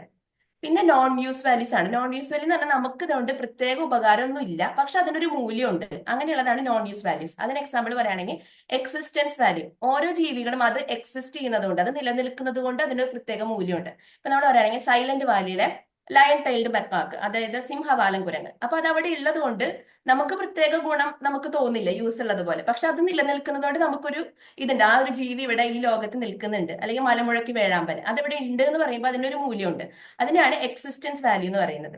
ബിക്വസ്റ്റ് വാല്യൂ എന്ന് പറഞ്ഞാല് നമ്മള് ഭാവി തലമുറയ്ക്ക് വേണ്ടി പ്രകൃതി വിഭവങ്ങളെ സംരക്ഷിക്കണം എന്നുള്ള ആ ഒരു മൂല്യമാണ് ബിക്വസ്റ്റ് വാല്യൂ എന്ന് പറയുന്നത്. ഇപ്പം കാവുകള് ഭാവി തലമുറയ്ക്ക് അവർക്ക് അത് ഉപയോഗിക്കാനുള്ളതുകൊണ്ട് നമ്മൾ അതിനെ സംരക്ഷിക്കണം, ആ ഒരു മൂല്യം നൽകണം, അതുകൊണ്ടുള്ള ഇതാണ് ബിക്വസ്റ്റ് വാല്യൂ. പിന്നെ ഓൾട്രൂയിസ്റ്റിക് ഉണ്ട്. ഓൾട്രൂയിസ്റ്റ് എന്ന് പറഞ്ഞാൽ നമ്മൾ സെൽഫ്ലെസ് ആയിട്ട് മറ്റുള്ളവരെ, എനിക്ക് ഉപകാരം കിട്ടിയില്ലെങ്കിലും മറ്റുള്ളവർക്കെങ്കിലും അത് ഉപയോഗം ഉണ്ടായിക്കോട്ടെ എന്ന് കരുതുന്നതാണ് ഓൾട്രൂയിസ്റ്റിക് വാല്യൂ. ഇപ്പം മീൻ പിടിക്കുന്ന ഒരു സ്ഥലം, അപ്പൊ ആ മീൻ പിടിക്കുന്ന സ്ഥലത്ത് നമ്മൾ അതിനെ സംരക്ഷിക്കുന്നതുകൊണ്ട് നമ്മൾ മീൻ പിടിക്കാനൊന്നും പോകുന്നില്ല, എങ്കിലും അവിടെയുള്ള ഫിഷർ കമ്മ്യൂണിറ്റീസിന് അവിടെ വന്ന് മീൻ പിടിക്കാനായിട്ട് ഒരു സാഹചര്യം നമ്മൾ ഉണ്ടാക്കി കൊടുക്കുന്നുണ്ട്. അപ്പൊ അങ്ങനെയുള്ള വാല്യൂസ് ആണ് ഓൾട്രൂയിസ്റ്റിക് വാല്യൂ. അപ്പൊ ഈ എല്ലാ യൂസ് വാല്യൂം നോൺ യൂസ് വാല്യൂം ഒരുമിച്ച് നമ്മൾ കമ്പൈൻ ചെയ്ത് വാല്യൂ ചെയ്യണമെന്നാണ് ടോട്ടൽ എക്കണോമിക് വാല്യുവേഷൻ എന്ന് പറയുന്നത്, ഒരു എക്കോസിസ്റ്റത്തിന്റെ മൊത്തമുള്ള എക്കണോമിക് വാല്യൂ എന്ന് പറയുന്നത്. അപ്പോൾ ഈ എക്കോസിസ്റ്റം സർവീസ് വാല്യൂ ചെയ്യാനായിട്ട് പല മെത്തേഡ്സ് ഉണ്ട്. ഒന്നാമത്തെ പറയുന്നത് നമുക്ക് വേണമെങ്കിൽ അളന്ന്, അതായത് ഇപ്പോൾ കാർബൺ സെക്വസ്ട്രേഷൻ ആണെങ്കിൽ അതിന്റെ തടിയുടെ വണ്ണും ഉയരം അളന്നു കഴിഞ്ഞാൽ എത്ര കാർബൺ എന്നുള്ളത് കിട്ടും. ഇപ്പൊ മണ്ണിലുള്ള ധാതുലവണങ്ങൾ എത്രയുണ്ടെന്നുണ്ടെങ്കിൽ നമ്മൾക്ക് ലാബിൽ കൊണ്ടുപോയി അളന്ന് അത് എത്രയാണ് അങ്ങനെ നമുക്ക് കണ്ടുപിടിക്കാൻ പറ്റും. പിന്നെ റിമോട്ട് സെൻസിങ്ങിന്റെ സഹായത്തോടു കൂടിയൊക്കെ നമുക്ക് ഡാറ്റ എടുക്കാൻ പറ്റും, അങ്ങനെ ഒരു മെത്തേഡ് ഉണ്ട്. പിന്നെ സോഷ്യൽ അസസ്മെന്റ് ആണ്, നമ്മൾ ജനങ്ങളോട് ചോദിക്കും നിങ്ങൾ എത്ര വാല്യൂ അതിന് കൊടുക്കുന്നുണ്ട്. അപ്പൊ ഇന്റർവ്യൂയിലൂടെയും പാനൽ ഡിസ്കഷനിലൂടെയും ഒക്കെ നമ്മൾ അതിന്റെ വാല്യൂ അളക്കുന്നതിനാണ് സോഷ്യൽ അസസ്മെന്റ്. പിന്നെ ഉള്ളത് എക്കണോമിക് അസസ്മെന്റ് ആണ്, അത് ഞാൻ കാണിക്കാം. എക്കണോമിക് അസസ്മെന്റിൽ ഒന്നാമത് വരുന്നത് മാർക്കറ്റ് പ്രൈസിംഗ് എന്നാണ്. അതായത് നമുക്ക് കിട്ടുന്ന പ്രൊഡക്റ്റിന്റെ മാർക്കറ്റ് വാല്യൂ എത്രയാണോ അതായിരിക്കും അതിന്റെ വാല്യൂ. ഇപ്പൊ നമ്മള് ഒരു പച്ചക്കറി ഉണ്ടാക്കി, അപ്പൊ ആ പച്ചക്കറി മാർക്കറ്റിൽ എത്ര രൂപയ്ക്കാണോ വിൽക്കുന്നത് അതായിരിക്കും അതിന്റെ വില. അതുപോലെ നമുക്കിപ്പോ പറയുകയാണെങ്കിൽ ഇപ്പൊ വെള്ളവും നമ്മളിപ്പോ മാർക്കറ്റിൽ വിറ്റ് തുടങ്ങി, അപ്പൊ നമുക്ക് ഒരു എക്കോസിസ്റ്റത്തിൽ നിന്ന് ഇത്ര ലിറ്റർ വെള്ളം കിട്ടുവാണെങ്കിൽ അതിന്റെ മാർക്കറ്റിൽ ഇത്ര വാല്യൂ ആണെങ്കിൽ ആ എക്കോസിസ്റ്റത്തിന്റെ വെള്ളം ഉണ്ടാക്കുന്നതിൽ ഇത്രയാണ് അതിന്റെ രൂപ എന്ന് പറയാൻ പറ്റും. പിന്നെ ഓക്സിജൻ, നമുക്കറിയാം കോവിഡിന്റെ സമയത്ത് കുറെ നമുക്ക് ബുദ്ധിമുട്ടുകളൊക്കെ വന്നതാണ് ഓക്സിജന്റെ അവൈലബിലിറ്റി. അപ്പൊ ഒരു മരം എത്ര ഓക്സിജൻ റിലീസ് ചെയ്യണമെന്ന് നമുക്ക് കണ്ടുപിടിച്ച് കഴിഞ്ഞാൽ അത് നമുക്ക് മാർക്കറ്റ് വാല്യൂലോട്ട് കൺവേർട്ട് ചെയ്തിട്ട് അതിന്റെ മാർക്കറ്റ് പ്രൈസിങ് പറയാം. സാധാരണയായിട്ട് മാർക്കറ്റിൽ അവൈലബിൾ ആയിട്ടുള്ള പ്രൊഡക്ട്സിനാണ് നമ്മൾ മാർക്കറ്റ് പ്രൈസിങ് മെത്തേഡ് ഉപയോഗിക്കുന്നത്. പിന്നെയുള്ളതാണ് റീപ്ലേസ്മെന്റ് കോസ്റ്റ്. അതായത് നമുക്കറിയാം തണ്ണീർത്തടങ്ങൾ, അതായത് പ്രധാനമായിട്ടും കോൾ വെറ്റ്ലാൻഡ്സ് എന്ന് പറയും. അപ്പൊ ഈ കോൾ പാടങ്ങൾക്ക് ഒരു പ്രത്യേകത ഉണ്ട്. അവരെന്താന്ന് വെച്ചാല് വെള്ളപ്പൊക്കം തടയുന്നതിന് പ്രധാന പങ്ക് വഹിക്കുന്നുണ്ട്. മഴക്കാലങ്ങളിലൊക്കെ വെള്ളപ്പൊക്കം തടയാൻ വേണ്ടിയിട്ട് ഇവരുടെ പങ്ക് വളരെ വലുതാണ്. അപ്പൊ ഈ കോൾ വെറ്റ്ലാൻഡ്സിന് പകരം നമ്മളത് അവിടെ ഇല്ല, അതിന് പകരം നമ്മുടെ ടെക്നോളജി ഉപയോഗിച്ച്, നമുക്ക് ഇപ്പോഴുള്ള ടെക്നോളജി ഉപയോഗിച്ചിട്ട് നമ്മൾ ഒരു വെള്ളപ്പൊക്കം തടയുന്നതിന് ഒരു സ്ട്രക്ചർ നമ്മൾ ഉണ്ടാക്കുവാണ്. അപ്പൊ ആ സ്ട്രക്ചർ ഉണ്ടാക്കുമ്പോൾ നമുക്ക് എത്ര രൂപ ചെലവ് വരും, അതായിരിക്കും ആ കോൾ വെറ്റ്ലാൻഡിന്റെ പൈസ. അങ്ങനെയുള്ള ഒരു മെത്തേഡാണ് റീപ്ലേസ്മെന്റ് കോസ്റ്റ്. അതായത് ഇപ്പോൾ അതിനെ നമ്മൾ റീപ്ലേസ് ചെയ്ത് നമ്മുടെ ടെക്നോളജി ഉപയോഗിച്ച് വേറൊരു സിസ്റ്റം ആയിട്ട്, അതേ ഫംഗ്ഷൻ ചെയ്യുന്ന വേറൊരു സിസ്റ്റം ആയിട്ട് നമ്മൾ അതിനെ റീപ്ലേസ് ചെയ്യുമ്പോൾ എത്ര ചെലവ് വരുന്നുണ്ടോ അതായിരിക്കും അതിന്റെ വാല്യൂ. അപ്പോൾ ഇങ്ങനെ ഒരു പ്ലാന്റ് ഇവിടെ ഉണ്ടാക്കണം എന്നുണ്ടെങ്കിൽ അതിന് എത്ര ചെലവാകും, അതായിരിക്കും ഈ കോൾ വെറ്റ്ലാൻഡിന്റെ എക്കണോമിക് വാല്യൂ എന്ന് പറയുന്നത്. വേറൊരു എക്സാമ്പിൾ പറയുകയാണെങ്കിൽ ഇപ്പൊ കണ്ടൽ കാടുകളെ എത്രമാത്രം തീരദേശത്തെ മണ്ണൊലിപ്പ് തടയാനായിട്ട് എത്രമാത്രം സഹായിക്കുന്നുണ്ട് അത് നമുക്ക് കാൽക്കുലേറ്റ് ചെയ്യാൻ വേണ്ടിയിട്ട് നമ്മൾ സിന്തറ്റിക് ആയിട്ടുള്ള, നമ്മൾ കോൺക്രീറ്റ് വെച്ചിട്ട് ഉണ്ടാക്കിയ മുട്ടുകൾ നമ്മൾ വിരിക്കുക. ഇപ്പൊ എത്ര കിലോമീറ്റർ ദൂരത്തിൽ കണ്ടൽക്കാടുകൾ ഉണ്ടോ അത്രയും കിലോമീറ്റർ കൊണ്ട് വിരിക്കാനായിട്ട് എത്ര ചെലവ് വരും, ആ ചെലവായിരിക്കും ഈ കണ്ടൽക്കാടുകൾ ഇവിടെ നിലനിൽക്കുന്നത് കൊണ്ട് അവർക്ക് ലഭിക്കുന്നത്, അതിനെ ഓൾട്ടർനേറ്റീവ് ആയിട്ട് കിട്ടുന്നത്. അപ്പൊ അതിന്റെ റീപ്ലേസ്മെന്റ് കോസ്റ്റ് ആയിരിക്കും. ഇതാണ് രണ്ടാമത്തെ മെത്തേഡ്. മൂന്നാമത്തേത് പറയുന്നത് അവോയ്ഡഡ് കോസ്റ്റ് ആണ്. ഇപ്പൊ നോക്കുകയാണെങ്കിൽ ചിത്രത്തിൽ നോക്കുകയാണെങ്കിൽ ഇവിടെ കണ്ടൽക്കാടുകൾ ഉണ്ടതുകൊണ്ട് തന്നെ ഈ തീരദേശത്ത് കുറെ ബിൽഡിങ്ങുകളും അവിടെ വെജിറ്റേഷൻ ഒക്കെ ഉണ്ട്. ഇനി ഈ കണ്ടൽക്കാട് ഇവിടെ ഇല്ലായിരുന്നെങ്കിൽ അവിടെ എത്ര രൂപയ്ക്കുള്ള നാശനഷ്ടം ഉണ്ടാവും, ആ രൂപയാണ് ഇതിന്റെ വാല്യൂ, അതായത് ആ കണ്ടൽക്കാടുകളുടെ വാല്യൂ. ഇതാണ് അവോയ്ഡഡ് കോസ്റ്റ് മെത്തേഡ് എന്ന് പറയുന്നത്. അതായത് ഡാമേജ് അവോയ്ഡ് ചെയ്യാൻ വേണ്ടിയിട്ട്, അതിന് ഡാമേജ് വരുവാണെങ്കിൽ എത്ര ചെലവ് വരും അത് അവോയ്ഡ് ചെയ്തു, അതുകൊണ്ടാണ് അതിന് അവോയ്ഡഡ് കോസ്റ്റ് മെത്തേഡ് എന്ന് പറയുന്നത്. അങ്ങനെ നമുക്ക് ഈ കണ്ടൽക്കാടിന്റെ വാല്യൂ കണ്ടുപിടിക്കാനായിട്ട് പറ്റും. പിന്നെയാണ് ട്രാവൽ കോസ്റ്റ്. ഇത് പ്രധാനമായിട്ടും വിനോദസഞ്ചാരങ്ങൾക്കൊക്കെ നടത്തുമ്പോൾ അതിനാണ് നമ്മൾ ഇത് പ്രധാനമായിട്ടും കാൽക്കുലേറ്റ് ചെയ്യണത്. അപ്പം നമ്മൾ സൈലന്റ് വാലി നാഷണൽ പാർക്കിലോട്ട് മുംബൈയിൽ നിന്നുള്ള ഒരാള് silent Valley national park visit ചെയ്യാനായിട്ട് പോവാണ്. അപ്പൊ അവർ വിസിറ്റ് ചെയ്യാൻ പോകുമ്പോൾ എത്ര രൂപ ചെലവാക്കാൻ അവർക്ക് തയ്യാറാണ്, അവർക്ക് ട്രാവൽ ചെയ്യാനായിട്ട് എത്ര കോസ്റ്റ് അവർ കൊടുക്കാൻ തയ്യാറാണ്, പിന്നെ ഒരു വർഷം എത്ര തവണ വന്ന് വിസിറ്റ് ചെയ്യാനായിട്ട് അവർക്ക് താല്പര്യമുണ്ട്. അങ്ങനെ കുറെ ജനങ്ങളോട് ചോദിച്ചിട്ട് അതിന്റെ കൂട്ടുന്നതാണ് ട്രാവൽ കോസ്റ്റ് മെത്തേഡ്. അപ്പം ഒരാൾക്ക് നല്ലൊരു സ്ഥലമാണെന്നുണ്ടെങ്കിൽ ഇടയ്ക്കിടയ്ക്ക് ഇപ്പൊ സമീപത്തുള്ളവർക്ക് ഇടയ്ക്കിടയ്ക്ക് പോയി അവിടെ കാണാൻ പറ്റും. ദൂരെയുള്ളവർക്കാണെങ്കിൽ വർഷത്തിൽ ഒരു പ്രാവശ്യമോ 2 പ്രാവശ്യമൊക്കെ ആയിരിക്കും വരാൻ സാധിക്കുന്നുണ്ടാവും. പക്ഷെ അവർക്ക് ട്രാവൽ ചെയ്യാനുള്ള ദൂരം അതിന്റെ ചാർജ് കൂടുതലായിരിക്കും. അപ്പൊ അതനുസരിച്ചിട്ട് ഒരു വിനോദസഞ്ചാര കേന്ദ്രങ്ങൾക്കും എത്രയാണ് അതിന്റെ വാല്യൂ എന്ന് ട്രാവൽ കോസ്റ്റ് മെത്തേഡ് വഴി നമുക്ക് കണ്ടുപിടിക്കാനായിട്ട് പറ്റും. അടുത്താണ് ഹിഡോണിക് പ്രൈസിങ്. ഹിഡോണിക് പ്രൈസ് എന്ന് പറഞ്ഞാൽ നല്ല സീനറി ഉള്ള സ്ഥലങ്ങളിൽ തൊട്ട് സ്ഥലം മേടിക്കുകയാണെങ്കിൽ നല്ല വിലയായിരിക്കും അതിന്. അപ്പൊ ആ ഒരു പ്രൈസ് ഇൻക്രിമെന്റ് എത്ര, സാധാരണ ഒരു സ്ഥലത്തേക്കാളും നല്ലൊരു ഭംഗിയുള്ള ബീച്ച് വ്യൂവോ അല്ലാന്നുണ്ടെങ്കിൽ നല്ല ഭംഗിയുള്ള കുറെ തേയിലത്തോട്ടങ്ങളോ കാണുമ്പോൾ നമുക്ക് അതിനടുത്തുള്ള സ്ഥലങ്ങളിൽ എത്ര പ്രൈസ് കൂടുതൽ വരുന്നുണ്ട് അതിനാണ് ഹെഡോണിക് പ്രൈസിങ് എന്ന് പറയുന്നത്. അപ്പൊ ആ മെത്തേഡ് വഴിയും വിനോദസഞ്ചാര കേന്ദ്രങ്ങളും അങ്ങനത്തെ നമ്മുടെ കൾച്ചറൽ സർവീസസ് ഒക്കെ നമുക്ക് മെഷർ ചെയ്യാനായിട്ട് പറ്റുന്നുണ്ട്. പിന്നെ കണ്ടീജന്റ് വാല്യുവേഷൻ. ഇപ്പൊ ഇരവിക്കുളം നാഷണൽ പാർക്കിന് എത്ര വാല്യൂ ഉണ്ട് അങ്ങനെ പെട്ടെന്ന് ചോദിച്ചു കഴിഞ്ഞാൽ നമുക്ക് പറയാൻ പറ്റില്ല. പക്ഷെ ജനങ്ങൾക്ക് ആ ഒരു ഇരവിക്കുളം നാഷണൽ പാർക്ക് സംരക്ഷിക്കാൻ വേണ്ടിയിട്ട് എത്ര പൈസ കൊടുക്കാൻ അവർ തയ്യാറാണ്, വില്ലിംഗ്നെസ് ടു പേ, അങ്ങനെ ചോദിച്ചിട്ട് അതിന്റെ വാല്യൂ നിശ്ചയിക്കുന്നതിനെയാണ് കണ്ടീജന്റ് വാല്യുവേഷൻ എന്ന് പറയുന്നത്. അപ്പൊ ഇതൊക്കെ ഒരു ഇതും കൂടാതെ കുറെ മെത്തേഡുകൾ ഉണ്ട്. അപ്പൊ ഇതാണ് പ്രധാനമായിട്ടും എക്കണോമിക്കലി ഒരു സിസ്റ്റത്തിനെ വാല്യൂ ചെയ്യാനായിട്ടുള്ള പ്രധാന മെത്തേഡ്സ്. അപ്പൊ ഇത് മെത്തഡോളജീസ് ആണ് എങ്ങനെയൊക്കെ നമുക്ക് വാല്യൂ ചെയ്യാം എന്നുള്ളത്. അതെ, ഈ ചെയ്തുകൊണ്ടുള്ളതിന്റെ ഇമ്പോർട്ടൻസ് എന്താ, അതിന്റെ പ്രാധാന്യം എങ്ങനെയാണ് നമ്മൾ കണക്കാക്കുക? ഇക്കോസിസ്റ്റം സർവീസ് വാലുവേറ്റ് ചെയ്യുന്നതിന് പല ഗുണങ്ങളുണ്ട്. അപ്പൊ നമ്മൾ പറയുകയാണെന്നുണ്ടെങ്കിൽ നമുക്ക് പോളിസി ലെവൽ ചേഞ്ചസ് എടുക്കാനായിട്ട് പറ്റും. നയരൂപീകരണത്തിനും തീരുമാനങ്ങൾ എടുക്കുന്നതിനും ഒക്കെ ഇത് നമ്മളെ നല്ലപോലെ സഹായിക്കുന്നുണ്ട്. അതിന് എക്സാമ്പിൾ പറയുകയാണെന്നുണ്ടെങ്കിൽ ഡൽഹിയിലെ യമുന നദീതടം എന്ന് പറയുമ്പോൾ അവിടെ എന്താണ്, ഒരു ഉപയോഗശൂന്യമായിട്ടുള്ള ഒരു സ്ഥലം എന്നാണ് ആളുകളൊക്കെ അതിനെ കരുതിയിരുന്നത്. അങ്ങനെ അത് കൂടുതൽ നികത്താനും അവിടെ ബിൽഡിങ്ങുകളൊക്കെ പണിയാനൊക്കെ തുടങ്ങി. പക്ഷെ അവിടെ ഒരു സ്റ്റഡി നടന്നു, അതായത് അവിടുത്തെ എക്കോസിസ്റ്റം സർവീസ് എക്കോസിസ്റ്റം സർവീസിന്റെ വാല്യുവേഷൻ നടന്നു. അത് പ്രധാനമായിട്ടും ജലശുദ്ധീകരണം, ഭൂഗർഭജല റീചാർജ്, എത്രമാത്രം ഭൂഗർഭജലം അത് റീചാർജിങ്ങിന് സഹായിക്കുന്നുണ്ട്, പിന്നെ അവിടുത്തെ മൈക്രോ ക്ലൈമറ്റ്, അവിടുത്തെ ചുറ്റുപാടിലുള്ള കാലാവസ്ഥയ്ക്ക് എത്ര നിയന്ത്രണം അത് ചെയ്യുന്നുണ്ട്. അപ്പൊ ഈ ഒരു 3 കാര്യങ്ങൾ അവര് വാല്യുവേറ്റ് ചെയ്തപ്പോൾ ഓരോ വർഷവും 6000 തൊട്ട് 9000 കോടി വരെ വാല്യൂ ആ ഒരു നദീതടത്തിന് ഉണ്ടെന്ന് അവർ കണ്ടെത്തുകയാണ്. അപ്പൊ അതേ പിന്നെ ഇവര് 2019 നാഷണൽ ഗ്രീൻ ട്രിബ്യൂണലിന്റെ നിർണായകമായിട്ടുള്ള വിധിനെ ഇത് സ്വാധീനിച്ചു. അതിനെ സംരക്ഷിക്കാനും പിന്നെ ഫർദർ ആയിട്ടുള്ള എൻക്രോച്ച്മെന്റ് തടയാനുമുള്ള പുതിയ പദ്ധതികൾ അവർ രൂപീകരിച്ചു. അപ്പൊ അങ്ങനെ നമുക്ക് ഈ എക്കോസിസ്റ്റം സർവീസ് വാലുവേറ്റ് ചെയ്യുന്നതിലൂടെ നമ്മൾ ആ ഒരു സ്ഥലത്തിൽ പോളിസി ലെവലിൽ ചേഞ്ചസ് ചെയ്യാനായിട്ട് നമുക്ക് സാധിക്കും. അതുപോലെ തന്നെ സുന്ദർബൻ കണ്ടൽക്കാടുകൾ അവര് കൊടുങ്കാറ്റ് സംരക്ഷിക്കുന്നതിന് ഏകദേശം ഒരു വർഷത്തിൽ 1 ഹെക്ടറിൽ 1.2 ലക്ഷത്തിന്റെ സേവനമാണ് നമുക്ക് നൽകിക്കൊണ്ടിരിക്കുന്നത്. അത്രയും നമ്മൾ ചെലവാക്കേണ്ടിരുന്ന ഒരു പ്രൊട്ടക്ഷനാണ് ഈ ഒരു സുന്ദർബൻ കണ്ടൽക്കാട് കൊണ്ട് നമുക്ക് ലഭിച്ചുകൊണ്ടിരുന്നത്. അതുകൊണ്ട് തന്നെ അവർ വെസ്റ്റ് ബംഗാളിന്റെ ക്ലൈമറ്റ് അഡാപ്റ്റേഷൻ പ്ലാനിൽ ഈ സുന്ദർബൻ കണ്ടൽക്കാടുകളെ പരിരക്ഷിക്കുന്നതിനുള്ള പുതിയ നയങ്ങളൊക്കെ അവർ കൊണ്ടുവന്നു. പുതിയ സ്റ്റോം പ്രൊട്ടക്ഷന് വേണ്ടിയിട്ട് പുതിയ നമ്മുടെ ടെക്നോളജി ഉപയോഗിച്ചിട്ട് പുതിയ ബിൽഡിങ്ങുകളും സ്ട്രക്ചേഴ്സ് ഉണ്ടാക്കുന്നതിന് പകരം നമ്മുടെ നിലവിലുള്ള കണ്ടൽക്കാടുകൾ സംരക്ഷിക്കണം എന്നുള്ളൊരു തീരുമാനത്തിലേക്ക് അവരത് എത്തിച്ചേരാനായിട്ട് അവർക്ക് കാരണമായിട്ടുണ്ട്. അതുപോലെ നമുക്ക് ഇക്കോസിസ്റ്റം സർവീസ് വാലുവേറ്റ് ചെയ്യുമ്പോൾ നമുക്ക് എന്തിനെ സംരക്ഷിക്കണം, എന്തിന് മുൻഗണന കൊടുക്കണം. നമുക്കറിയാം നമ്മുടെ കൺസർവേഷൻ ഫണ്ട് എന്ന് പറയുന്നത് വളരെ കുറച്ചാണ്. അപ്പൊ നമ്മൾ ഈ അവൈലബിൾ ആയിട്ടുള്ള ചുരുങ്ങിയ ഫണ്ടിൽ എന്തിനൊക്കെ വിനിയോഗിക്കണം എന്ന് നമുക്ക് തീരുമാനിക്കാനായിട്ട് എക്കോസിസ്റ്റം സർവീസിന് ഉപയോഗിക്കാം. അപ്പം വെസ്റ്റേൺ ഗട്ട്സിൽ ഒരു പഠനം നടന്നതിൽ നിത്യഹരിത വനങ്ങളിലാണ് മറ്റു വനങ്ങളെക്കാളും ഇലപൊഴി വനങ്ങളുണ്ട്, അതുപോലെ പലതരം വനങ്ങളുണ്ടല്ലോ, അതിൽ നിത്യഹരിത വനങ്ങളിലാണ് ഏറ്റവും കൂടുതൽ ആവാസ വ്യവസ്ഥ സേവനങ്ങൾ ലഭ്യമാക്കുന്നത് എന്നാണ് അവർ കണ്ടെത്തിയത്. അപ്പൊ അതുകൊണ്ട് തന്നെ അവർക്ക് എന്തുണ്ടാവും, കൂടുതൽ നമുക്ക് ലഭിക്കുന്ന കൺസർവേഷൻ ഫണ്ട് അവരുടെ ഈ നിത്യഹരിത വനങ്ങളുടെ സംരക്ഷണത്തിന് നമുക്ക് അലോക്കേറ്റ് ചെയ്യാനായിട്ട് പറ്റും. അങ്ങനെ നമുക്ക് സംരക്ഷണ മുൻഗണനകൾ തിരിച്ചറിഞ്ഞ് അതിനനുസരിച്ച് നമ്മുടെ റിസോഴ്സസ് ഉപയോഗിക്കാനും നമുക്ക് സാധിക്കുന്നുണ്ട്. അതായത് ഇപ്പൊ നമ്മൾ ഈ പ്രാധാന്യം കണ്ടു കഴിഞ്ഞാൽ നമുക്ക് ചെയ്യാവുന്ന ഒന്ന് പോളിസി ലെവൽ ഇന്റർവെൻഷൻസ് കൊണ്ടുവരാം. നമുക്ക് ഇമ്പോർട്ടൻസ് അല്ലെങ്കിൽ പ്രയോറിറ്റൈസ് ചെയ്യാൻ പറ്റും നമുക്ക് എന്താണ് വേണ്ടത് എന്നുള്ളത്. അതിൽ ഈ രണ്ട് മെയിൻ ആയിട്ടുള്ള ഒരു ഇമ്പോർട്ടൻസ് ഞാൻ മനസ്സിലാക്കിയത് അല്ലെ.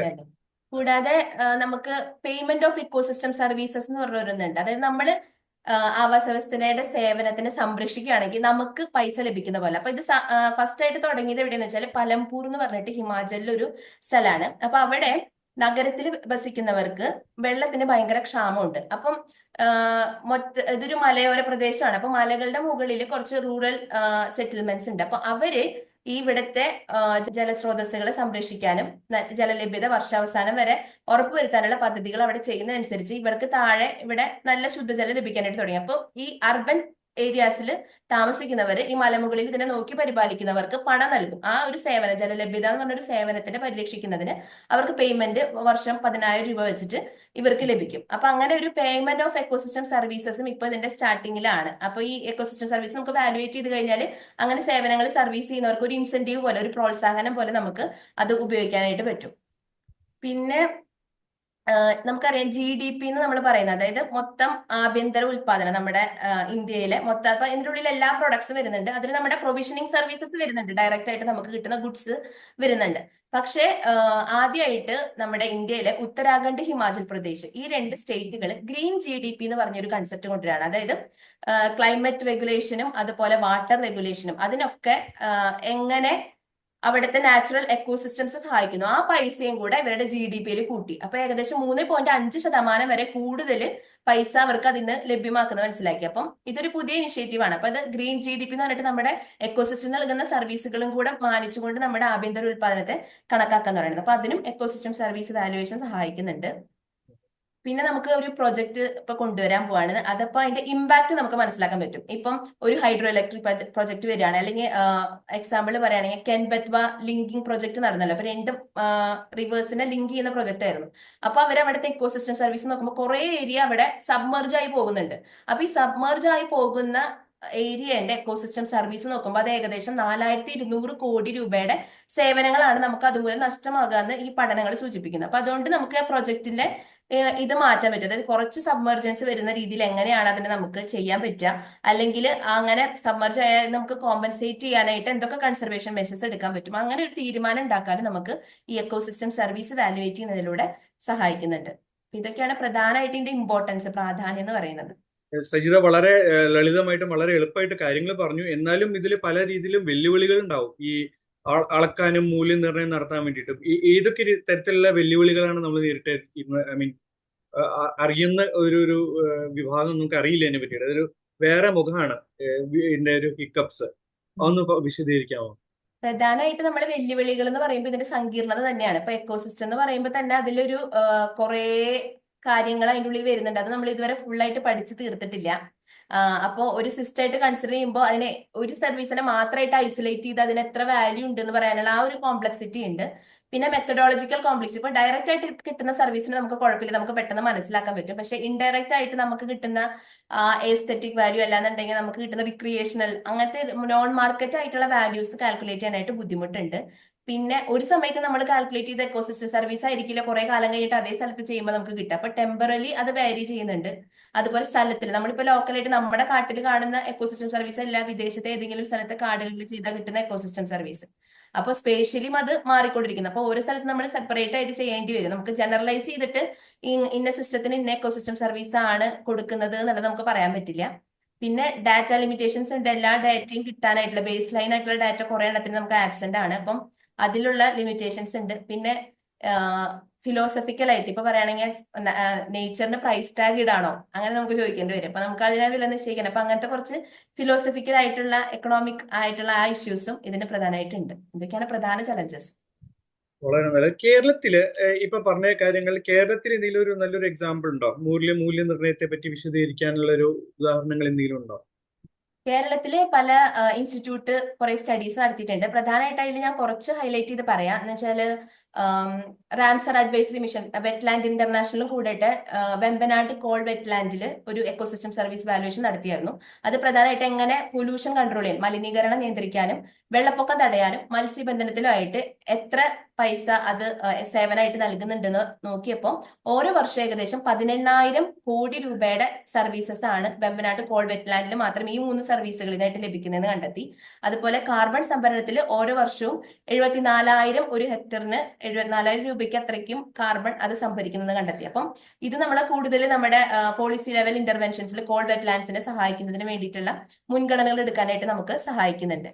അതുപോലെ കണ്ണൂര് മാംഗ്രൂവ് കണ്ടൽക്കാടുകളിൽ ഒരു സ്റ്റഡി നടന്നിട്ടുണ്ട്. അത് MS സ്വാമിനാഥൻ റിസർച്ച് ഫൗണ്ടേഷൻ നടത്തിയ ഒരു പഠനത്തിൽ കൊടുങ്കാറ്റിൽ നിന്ന് സംരക്ഷിക്കുന്നതിനും അതുപോലെ തീരപ്രദേശത്തെ മണ്ണൊലിപ്പ് തടയുന്നതിനായിട്ട് ഒരു ഹെക്ടറിന് ഏകദേശം 18 ലക്ഷത്തിന് തക്ക സേവനമാണ് കണ്ണൂരിലെ കണ്ടൽക്കാടുകൾ നൽകുന്നത് കണ്ടെത്തിയിട്ടുള്ളത്. അതുപോലെ തിരുവനന്തപുരത്തെ അർബൻ ഗ്രീൻ സ്പേസസ്, അതായത് സെറ്റിൽമെന്റിന്റെ കൂടെ നമ്മൾ മരങ്ങൾ വെച്ചിട്ടുള്ള അർബൻ സൂ, പിന്നെ പാർക്ക്, അങ്ങനെയുള്ള അർബൻ ഗ്രീൻ സ്പേസസ് താപനില നിയന്ത്രിക്കാനായിട്ട് ഒരു കൂളിംഗ് എഫക്റ്റ് കിട്ടുന്നതിന് വേണ്ടിയിട്ട് ഏകദേശം ഒരു വർഷം 1.2 കോടി രൂപയുടെ സേവനങ്ങളാണ് നൽകിക്കൊണ്ടിരിക്കുന്നതെന്നാണ് കണക്കുകളിൽ സൂചിപ്പിക്കുന്നത്. അത് centre for urban science and engineering നടത്തിയ പഠനത്തിൽ വന്നതാണ്. അപ്പൊ അത്രയും അത് നമ്മൾ ആ ഒരു മരം നട്ടുന്നത് കൊണ്ട് താപനില നിയന്ത്രിക്കുന്നതിൽ അത്രയും രൂപയുടെ സർവീസ് നമുക്ക് ലഭിക്കുന്നുണ്ടെന്നാണ് പറയുന്നത്. അതുപോലെ സൈലന്റ് വാലി നാഷണൽ പാർക്ക്, അതിന് ഏകദേശം 3.2 കോടി രൂപയുടെ കാർബൺ സംഭരണ ശേഷി, ഓരോ വർഷവും ഏകദേശം 3.2 കോടി രൂപ വില മതിപ്പുള്ള അത്രയും കാർബൺ അത് സ്റ്റോർ ചെയ്യുന്നുണ്ടെന്നാണ് കേരള ഫോറസ്റ്റ് റിസർച്ച് ഇൻസ്റ്റിറ്റ്യൂട്ടിന്റെ പഠനത്തിൽ പറയുന്നത്. അപ്പം കേരളത്തിലും പല സ്ഥലത്തും ഇതിന്റെ ഒറ്റപ്പെട്ട മീൻസ് പല പല സഡനായിട്ട് പഠനങ്ങൾ നടക്കുന്നുണ്ട്. അപ്പം വ്യാപൃതമായിട്ടുള്ള രീതിയിൽ ഇപ്പൊ ഒരു എമർജിംഗ് ഏരിയ ആണ് ഇപ്പൊ ഇക്കോസിസ്റ്റം സർവീസ് എന്ന് പറയുന്നത്. അതിന് പ്രധാനം ഇപ്പൊ പറഞ്ഞ പോലെ മെത്തഡോളജിക്കൽ ഹർഡിൽസ് ആണ് ഇപ്പൊ പ്രധാനമായിട്ടുള്ളത്. അപ്പൊ ഒരു സ്റ്റാൻഡർഡൈസ്ഡ് ആയിട്ടുള്ള ഒരു മെത്തഡോളജി നമുക്ക് എല്ലാത്തിനും വാലുവേറ്റ് ചെയ്യാനായിട്ട് കിട്ടിക്കഴിഞ്ഞാൽ അത് നമുക്ക് ഒരുവിധം കൂടുതൽ കാര്യങ്ങൾ ഈസി ആയിട്ട് നമുക്ക് പഠനത്തിനൊക്കെ അത് ഭയങ്കര ഉപയോഗിക്കാനായിട്ട് സാധിക്കും. Thank you Sajitha. ഇപ്പൊ സജിത പറഞ്ഞ പോലെ കേരളത്തിന്റെ എക്സാമ്പിൾസ് ആണ് സജിത പറഞ്ഞത്. ഒരു ഇന്റർനാഷണൽ ലെവൽ നോക്കുമ്പോൾ കോസ്റ്ററിക്കയിൽ ഒരു ഡീഫോറസ്റ്റേഷന്റെയോ ഫോറസ്റ്റ് കൺസർവേഷന്റെ ഭാഗമായിട്ട് ആൾക്കാർക്ക് അവിടെ കോടിക്കണക്കിന് ഗണ്യമായ സാമ്പത്തിക നേട്ടങ്ങൾ ഉണ്ടാക്കാൻ പറ്റിയെന്നും പറയുന്നുണ്ട്. ന്യൂയോർക്ക് സിറ്റിയിലെ ഒരു വാട്ടർ സപ്ലൈയുടെ അല്ല നീർത്തടങ്ങൾ സംരക്ഷിക്കുന്നതിന്റെ ഭാഗമായിട്ട് billions of dollars they could save. അപ്പൊ ഇത് കുറച്ചൊരു നല്ലൊരു വാല്യൂഷന്റെ ഭാഗമായിട്ടും പോളിസി ഇന്റർവെൻഷന്റെ ഭാഗമായിട്ടും ഒരു കംപ്ലീറ്റ് എക്കോസിസ്റ്റം ഇതിനു വേണ്ടി വർക്ക് ചെയ്യണം. സാധാരണ എക്കോസിസ്റ്റം മാത്രമല്ല, ഗവൺമെന്റ് മെഷീനറിയും കൂടി ഇതിൽ വർക്ക് ചെയ്താലാണ് പ്രോപ്പർലി നമുക്ക് കൊണ്ടുപോകാൻ പറ്റുക. അപ്പോ പ്രേക്ഷകർക്കായിട്ട് ഇതൊരു ടേക്ക് ഹോം മെസ്സേജ് എന്ന രീതിയിൽ എനിക്ക് തോന്നിയത് ഒരു 3 കാര്യങ്ങളാണ്. നമുക്ക് how to support conservation efforts, we should be a part of the change. അപ്പോൾ കൺസർവേഷൻ എഫേർട്ടിന് വേണ്ടിയിട്ട് നമുക്ക് ഗവൺമെന്റിന്റെ കൂടെ കൈകോർക്കണം. ഗവൺമെന്റ് മാത്രമല്ല, നോൺ ഗവൺമെന്റ് ഓർഗനൈസേഷൻസും അതിലുണ്ട്. അപ്പോൾ ഇൻഡിവിജ്വൽ ലെവലിലോ ഇൻസ്റ്റിറ്റ്യൂഷണൽ ലെവലിലും നമുക്ക് അവരെ സപ്പോർട്ട് ചെയ്യേണ്ടതാണ്. പിന്നെ make eco friendly choices. Paper വേണോ, പ്ലാസ്റ്റിക് വേണോ, ബയോഡിഗ്രേഡബിൾ വേണോ, നമ്മൾ തന്നെ മനസ്സിലാക്കിയിട്ട് മുൻകൈ എടുക്കേണ്ട ഒരു വിഷയം കൂടിയാണ്. പിന്നെ last and not but the least, spread awareness. പൊതുജനങ്ങളിലും സമൂഹത്തിലും എല്ലാവരും അറിഞ്ഞിരിക്കണം ഈ മൂല്യനിർണ്ണയത്തിന്റെ ഇമ്പോർട്ടൻസ്, എക്കോസിസ്റ്റം സർവീസസ് എന്താണെന്നുള്ളതും അതിന്റെ എത്ര ഘടകങ്ങൾ ഉണ്ടെന്നുള്ളതും. ഇപ്പോൾ ഫിലോസഫിക്കൽ പോയിന്റ്സും ആവാം, ആക്ച്വൽ സയന്റിഫിക് ടേക്ക് ഹോം മെസ്സേജസും ആവാം. അപ്പോൾ ഈ കാര്യങ്ങളെല്ലാം നമ്മൾ മനസ്സിലാക്കിയിട്ട് വേണം മുന്നോട്ട് നീങ്ങാനും. വളരെ ത്രില്ലിംഗ് ടോപ്പിക്കാണ്, വളരെ ഇൻട്രസ്റ്റിംഗ് ആണ്, വളരെ നെയ്വ് ടോപ്പിക് ആണ് as compared to India. So on a closing note, ഈ സെഷനിൽ പങ്കെടുക്കാൻ തങ്ങളുടെ വിലയേറിയ സമയം നൽകിയതിന് ഞങ്ങളുടെ അതിഥിയായി എത്തിയ മിസ് സജിത സിറിലിനെയും എല്ലാ ഓൺലൈൻ പ്രേക്ഷകർക്കും ഞാൻ നന്ദി പറയുന്നു. ഇനി എന്തെങ്കിലും ക്വസ്റ്റ്യൻസ് ഉണ്ടെങ്കിൽ നമുക്ക് ഓൺലൈനിലായിട്ട് എടുക്കുകയും ചെയ്യാം, ഹാൻഡ് റൈസ് ചെയ്യാം, മെസ്സേജ് ആയിട്ട് ചാറ്റിൽ ടൈപ്പ് ചെയ്യാം. സജിതയും ഇവിടെ ഉണ്ടായിരിക്കുന്നതാണ്. ഞങ്ങൾ ഹോസ്റ്റായിട്ട് എല്ലാവരും ഉണ്ട് ഇവിടെ കൂടെ. നന്ദി. Thank you. Okay, it was a great, very good talk and very good program. It was very structured and with a crystal clear clarity. Okay, thank you, Sajida. Thank you, Anup. And I have a question. Okay. അപ്പൊ ഈ conservation എഫേർട്സിന്റെ കാര്യം ഏറ്റവും അവസാനം പറഞ്ഞതാണ് ഞാൻ ചോദിക്കുന്നത്. അപ്പൊ ഇതിനകത്ത് ടോക്കിനകത്ത് തന്നെ പറഞ്ഞു അവിടെ നമുക്ക് ലിമിറ്റേഷൻസ് ഉണ്ട്, ഫണ്ടിന്റെ കാര്യം. ഓക്കെ, അങ്ങനെയുള്ള ലിമിറ്റേഷൻസ് ഉണ്ട്. അത് മാത്രമല്ല, പ്രകൃതിയെ നമുക്ക് മൊത്തമായിട്ട് കൺസർവ് ചെയ്യാൻ പറ്റില്ലല്ലോ, കാരണം അത് മാറിക്കൊണ്ടിരിക്കുകയല്ലേ, കാലാകാലങ്ങളിൽ പരിണമിച്ചുകൊണ്ടിരിക്കുകയാണ്. അപ്പം നമ്മൾ എങ്ങനെയാണ് അതിനെ പ്രയോറിറ്റൈസ് ചെയ്യുന്നത്? എന്തിനാണ് നമ്മൾ കൺസർവ് ചെയ്യാൻ തീരുമാനിക്കുകയും എന്തിനാണ് ഇഗ്നോർ ചെയ്യേണ്ടത്? അങ്ങനെ വല്ല എഫേർട്ടും ഉണ്ടോ? പ്രധാനമായിട്ടും ഈ ഇക്കോസിസ്റ്റം സർവീസ് എന്ന് പറഞ്ഞ കോൺസെപ്റ്റ് തന്നെ മനുഷ്യർക്ക് എങ്ങനെ അത് സഹായിക്കുന്നു. മനുഷ്യൻ ഒരു ആന്ത്രോപോജനിക് വ്യൂ ആണ്, ഹ്യൂമൻ ഓറിയന്റഡ് ആയിട്ടുള്ള ഒരു വ്യൂവിലാണ് ഈ ഇക്കോസിസ്റ്റം സർവീസിനെ ക്ലാസിഫൈ ചെയ്തിട്ടുണ്ട്. പക്ഷെ എങ്കിലും നമ്മൾ ഈ പരോക്ഷമായിട്ടുള്ള സേവനങ്ങൾ സാധാരണക്കാർക്ക് അത് അത്ര പെട്ടെന്ന് മനസ്സിലാവണമെന്നില്ല. ഡയറക്റ്റ് ആയിട്ട് കിട്ടുന്നതാണ് അവര് നോക്കുന്നത്. അപ്പൊ നമ്മൾ ഇങ്ങനെ പ്രയോറിറ്റൈസ് ചെയ്യാന്ന് വെച്ചാൽ അത് നമ്മുടെ ഒബ്ജക്റ്റീവ് സ്പെസിഫിക് ആയിരിക്കും. ഇപ്പൊ ഒരു കാർഡാണെന്നുണ്ടെങ്കിൽ അവിടെ നേരിടുന്ന വെല്ലുവിളികൾ എന്താണ്, അല്ലെങ്കിൽ അവിടെ നിന്ന് നമുക്ക് കിട്ടുന്ന സേവനം ഏറ്റവും കൂടുതൽ ഏതാണ്, അപ്പൊ അതിനെ സംരക്ഷിക്കാനാണ് ഫണ്ടും എല്ലാതും വിനിയോഗിക്കാനായിട്ട് ഭൂരിഭാഗം ജനങ്ങൾ അങ്ങനെ ഒരു ഓറിയന്റഡ് ആണ് വരിക. അപ്പം അതെന്ന് പറഞ്ഞാൽ ഓരോ ഒബ്ജക്റ്റീവ് സ്പെസിഫിക് ആണ്, ഓരോ സ്ഥലത്തും അത് വ്യത്യസ്തമാണ്. എങ്ങനെയാണ് ഓരോ സ്ഥലവും നമ്മൾ എന്ത് രീതിക്കാണ്. ഇപ്പം കണ്ടൽക്കാടുകളാണെങ്കിൽ നമുക്കത് തീരദേശക്കാർക്ക് മനസ്സിലാവുന്നതാണ് അത് എത്രമാത്രം സഹായിക്കുന്നുണ്ട്. അപ്പൊ അത് നമുക്ക് ഡയറക്റ്റ് ആയിട്ട് കൺസർവ് ചെയ്യാനായിട്ടുള്ള ഫണ്ട് അലൊക്കേഷൻസ് അതിൽ ചെയ്യാൻ പറ്റും. പക്ഷെ കാട്ടിൽ എന്ന് പറയുമ്പോൾ അതിന് പല ഘടകങ്ങളുണ്ട്. അപ്പൊ അത് ഏത് സർവീസിന് പ്രാധാന്യം കൊടുക്കണം എന്നുള്ളത് അത് അവിടുത്തെ കൺസർവേഷൻ ചെയ്യുന്ന മാനേജ്മെന്റ് അതോറിറ്റിയുടെ കയ്യിലാണ് ഇരിക്കുന്നത്. അപ്പൊ അവരാണ് അത് ഡിസൈഡ് ചെയ്യേണ്ടി വരിക. ഓക്കെ, അതായത് ചില കാര്യങ്ങൾക്ക് നമ്മൾ ഉപേക്ഷിക്കേണ്ടി വരും അല്ലെ, ചില മാറ്റങ്ങളെ നമുക്ക് തടയാൻ പറ്റില്ല. അതെ, അങ്ങനെയല്ല, ഒരു സർവീസിനെ മാത്രമായിട്ട് ഐസൊലേറ്റ് ചെയ്ത് നമുക്ക് കൺസർവ് ചെയ്യാൻ പറ്റില്ല. ചിലപ്പോൾ ഒരെണ്ണം ചെയ്യുമ്പോൾ നമുക്ക് 2-3 കൂടുതൽ വരാം, ചിലപ്പോൾ ഒരെണ്ണം കൂടുമ്പോൾ മറ്റേത് കുറയാൻ കാരണമാവാം. അപ്പൊ ഇത് തമ്മിലുള്ള ഈ ഇന്ററാക്ഷൻസും കൂടുതൽ പഠിക്കേണ്ടിയിരിക്കുന്നതാണ്. ഓരോ സേവനങ്ങൾ തമ്മിൽ എങ്ങനെ കറക്റ്റ് ആയിട്ട് ബന്ധപ്പെട്ടിരിക്കുന്നു, അത് തമ്മിലുള്ള ഡൈനാമിക്സ് ഒക്കെ. അതില് കാര്യമായിട്ട് ചെയ്യുന്നത് നമ്മുടെ ഹ്യൂമൻ ഇന്റർവെൻഷൻ കുറയ്ക്കുക എന്നുള്ളതാണോ, അല്ലയോ നമ്മൾ കൂടുതൽ ഇടപെടുക എന്നുള്ളതാണോ ചെയ്യുക